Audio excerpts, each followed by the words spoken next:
Right.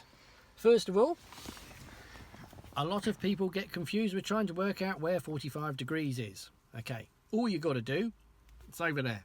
No, I'm having you on. Right, all you got to do, I'll point this way, right? So, that's ahead.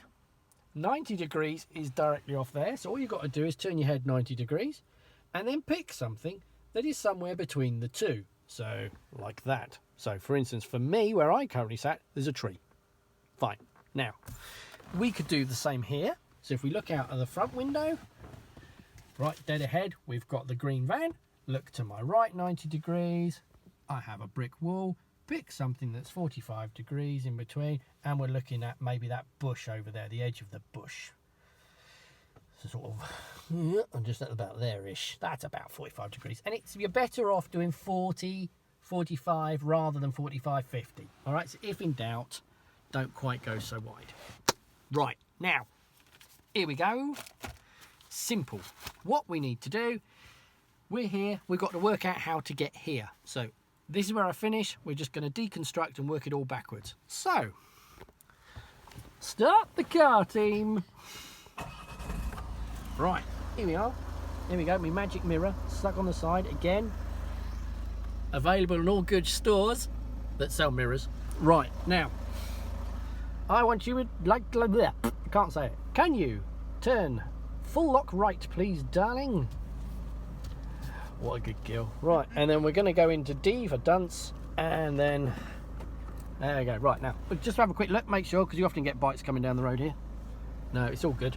Right, so all we've got to do is rotate the car to roughly 45 degrees. So we're going to be pointing at that bush roughly. So here we go. No, don't undo your steering, just go 45 and stop. Right, now straight back to my little mirror. Now, if you can see the bottom of the mirror, no, hang on. If you can see the bottom of the curb, not the mirror, the curb is roughly at the top to middle of my door handle, give or take a bit. So, with that in mind, if we now straighten the wheel and just drive forward in a straight line, you will see that that curb goes up the door mirror. Lovely. Right, so there. So, as you can see, as you get nearer to the curb, the door mirror goes up. Right, now, no, curb goes up, the door mirror. So, now let's stick it into reverse. And what I would like you to do is go back until the curb pretty much gets to where it was. If you paid attention to that. So we keep going back. And when it gets, let's see if I can zoom in a bit. About there, stop. Right, so that's roughly where we want to be. Oh my God, look, hands like a tree surgeon. Right, there we go. Then we turn full up right. And we just go back until we're parallel to the curb. Just keep it. And straighten the wheel. And we are now parked next to the curb. Lovely jubbly. Look, I'll even open the door. Look, there's a curb down there and everything. Lovely. So that's the finish point. Easy. All you got to do, start there, chuck it out at 45 degrees, work out what your particular car does. So when the bottom of the curb joined with the just inside my door handle cup, then we went full lock right and the car rotated 90 degrees and it's back where you started. So now, here we go. If you can hold that. Yeah, kill that. All you got to do, here's him. We're driving along. So, you want to come along by the side of the car. And you can imagine the front of his car would be coming past, or the end of his car, sorry, would be coming past like this. What we want is to stop with our backside sticking slightly further up the road. So if I can see the back of his van back here somewhere, to the back of my window, you're looking, back here-ish, and then stop, so that the back of my car is sticking slightly up the road, that's a good time to stop. What I want you to do is imagine that he's in a car parking space and just pull along next to the car. Probably, you know, like you were going into space yourself. So I probably could get out of the car, but I wouldn't be able to open the door fully. I'd have to suck the fat bits in to get out, something like that. But providing my bum is further up the road than his, there will be room. So that's what we're going to do now. So watch this, people. Here she goes. No pressure, darling. You watch. That was a look off camera. Right. Okay. There we go. Doobie doo. See, look at that. See all that good looking around. She's a good girl. Right. So, oh, there you go. There he is. So we're putting along next to him like we're in a car parking space. Right. And we want the back of his car in my back window somewhere. Something like that. That'll do. Right. Into reverse. Full lot left. Right. Have a quick look around. Make sure there's nobody here. Look at that. Look at that. It's good. Right. And we want 40, 45 degrees. So, about that. Straighten the wheel.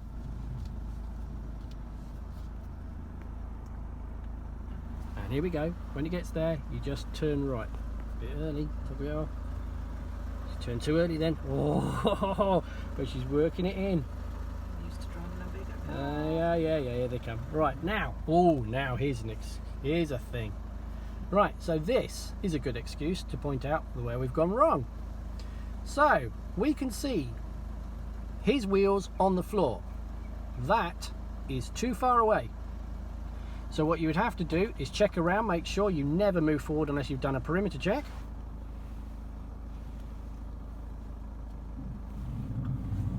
And now we move forward, and when you can't see him like that, stop. Good, so there's still plenty of room to get out.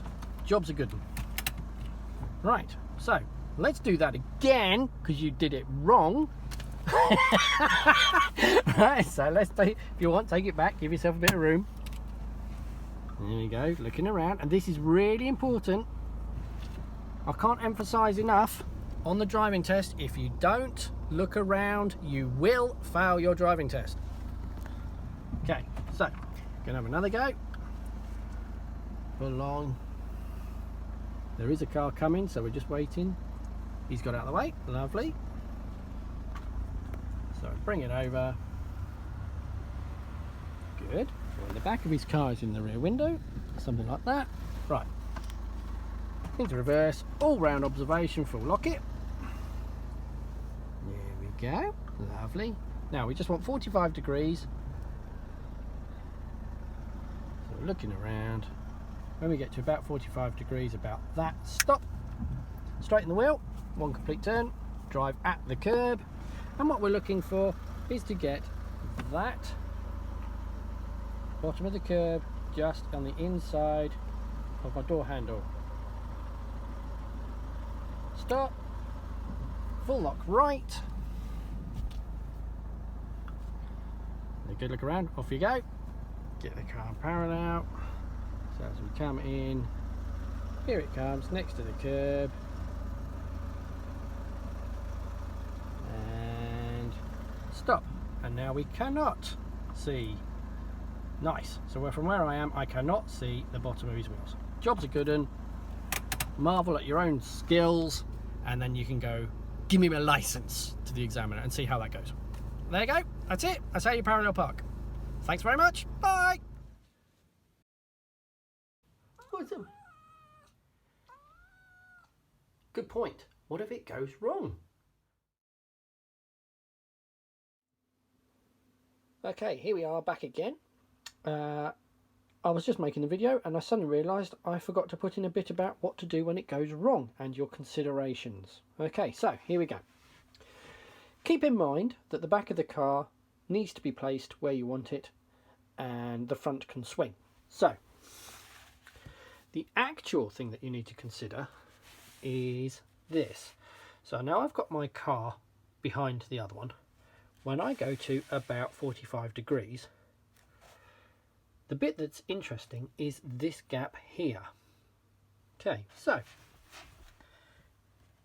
if I had come in and I was extra wide, about here somewhere, I could actually be further up the road, because what I'm interested in is the 45 degrees and then travelling near to that. So if I came in a bit too close on the left hand side, like that, I would actually have my car further down the road. And then when I go to 45 degrees, I'm now with that gap again. If, however, I'd come in stupidly wide, the issue comes that if I stop there like I normally would, and I go to 45 degrees, I'm going to travel a long way down the road before I get to the curb, and then when I swing my nose, I'm a long way away from the car. So if I come in wide, all I need to do is go along at that angle. So I would actually take the car to about there. Then when I go to 45 degrees, my car will come back, and then when I get near the curb, I swing my nose and I am parked. Right, now, some of you may have noticed in the video that when Paula parked the car, we ended up quite a long way down the road. Now that's purely to do with how far this car sticks out. So if you find that you park or finish a long way away, you could start further this way.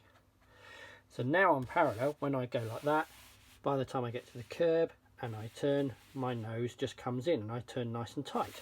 If, however, I had a gap like that, by the time I turn and I get to the curb and I turn my nose in, then I've got a gap there. So you can fine tune how close you finish next to this car by how far up the road that way you start. Right, okay, now let's also check to see how to fix the problem when this distance here is a bit rubbish. Now, we've come in, this is quite common. Often a student will come in like this, they'll turn too tight and they can't get the car in. Right, all you've got to do is go out, reduce your angle, drive towards the curb at a reduced angle. You can always go forward again to close the gap up if you want. So that's the first thing. A lot of students get too close to this and then they fail because they can't get off this car. You've got to go away, reduce your angle, get away from the car. That's where most people fail. Now, let's say we finish a long way away from the curb. Most people at this point go forward to the left. That is no good because it leaves the back of the car in the middle of the road. You always go forward in the direction of your problem. So if I'm too far to the right, I go forward to the right. Then I reverse my rear wheel near the curb and tidy the front. If, however, when I was coming in, I've come in a bit too far, then when I turn, I'm going to hit the curb. Well, that's all right. I've now got my rear wheel where I want it anyway. So all I do is I just swing my nose full lock and just go forward to the left. I am parked. Now, this gap here might not be enough for you to get out of afterwards. So all you do is you just look around, do your perimeter check like we did before, and then reverse the car back. Crucially, because you have now shown the examiner that you parked, this reverse back is no longer part of the actual parking manoeuvre. Therefore, it comes under normal driving. So you can't fail your manoeuvre in that respect. So then, now that you've done that, you do your check, you indicate off. Second blind spot check always over your right shoulder as you pull away, and away you go. And that's how you fix it. So if you've got a problem, get away from the car that you're trying to park behind. Okay, next. This is something that people often say to me. They talk about, how do I park between two cars? Because on the driving test itself, you won't be asked to park between two cars. You'll just be asked to park behind a car within 2 car lengths. Okay, so here's the issue that we have. I've said to you that when you go to 45 degrees, you then drive towards the curb and turn right and you should be okay. But what if there is another car there? So let's reduce that up. Now, officially what you need is you're looking for a gap 1.5 times the length of your car roughly in order to be able to fit into a space. But it's this car here which is the issue. So when you pull along by the side of the car like that, you go to your 45 degrees. Now, it's this bit here. This. Now, if I extend my leg, if I zoom out a bit, you can see that the side of that car is pointing at this car. So if I look down the side of this car, it's pointing there. That means that by the time this one comes in and I turn away, there's a chance I might hit this car. I therefore need to increase this angle so that that side of the car is not pointing at this. So I want something like that angle. Okay, now it is now pointing to miss this book, well, car. So when I reverse in, when I turn, I will be neat and tidy and tight. It could be that I have to go really quite far and potentially hit the curb and then go forward to the left, back to the right, forward to the left, back to the right, forward to the left, back to the right, etc. to get in. Well, that's part of normal driving. You see people do that all the time. So when you've got a small hole here, you must make sure that side of the car is pointing to miss there. Never point it at the car, otherwise you run the risk of hitting it. Right, but this gap here, that one should be at least 1.5 times the length of your car, otherwise you're not really going to fit in the thing. Good, there you go, that's your consideration. So when you go for your angle, we're looking for 40, 45 degrees or greater, depending upon if there's a car behind you. If that car means you need a greater angle, then you take it. Now, let's go and show you something else. Now, all I'm doing is I'm using, oh, there you go. I'm using this book purely because it's got writing on it as a ruler. Now, here is a car that I'm coming in with. Right, now that angle there is quite small. And of course, when you turn right, you always revolve or rotate around the rear right wheel. Now, I've got a small angle, so when I get rid of that angle, my car doesn't really move over very much. It goes from there to that little white writing. If I go and increase the angle now, by the time I get rid of that, look how much further to the left my car actually goes. It's travelled from here all the way over to here, so it's travelled quite a long way. Now what that means to you is, I've said to you that when the curb touches the door handle at 45 degrees, it'll turn, and that means the car travelled a certain distance between here and there in the time it took to get rid of 45 degrees. If, however, you were coming in at 60 degrees, you would need to offset that. So you would actually have to start steering earlier. So you have got a few variables that you can play with, but if you can constantly hit the correct angles, then pretty much the park will repeat itself every single time and you're absolutely laughing. Good. Hope that helps.